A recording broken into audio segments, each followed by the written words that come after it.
Hello everyone, welcome back to this video. तर friends, आजच्या व्हिडिओमध्ये आपण एकच मराठी वाक्य घेऊन त्या मराठी वाक्यांचे त्याच्या स्ट्रक्चरनुसार जेव्हा आपण इंग्रजीमध्ये ट्रान्सलेशन करतो तेव्हा त्याच्यामध्ये कसा बदल होत जातो ते बघणार आहोत.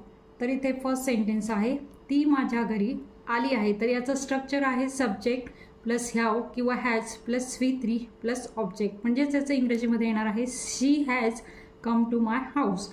त्यानंतर नेक्स्ट आहे, ती माझ्या घरी आली होती. याचं स्ट्रक्चर असणार आहे subject plus had plus V3 plus object.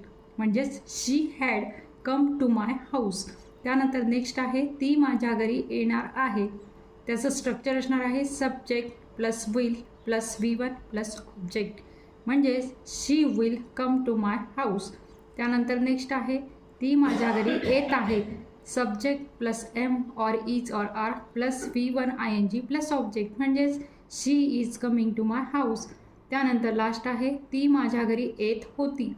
Structure असणार आहे सब्जेक्ट प्लस वॉज किंवा वेअर नंतर V1 ING प्लस ऑब्जेक्ट. म्हणजेच she was coming to my house. तर अशा प्रकारे इंग्रजीमध्ये जेव्हा आपण मराठी वाक्यांचे त्याच्या स्ट्रक्चरनुसार ट्रान्सलेशन करतो ते कशा प्रकारे करतो आणि हे वाक्य मग कोणकोणत्या काळातील आहे याचा डिटेल व्हिडिओ समजून घेण्यासाठी तुम्ही माझ्या चॅनलवर नक्की भेट द्या.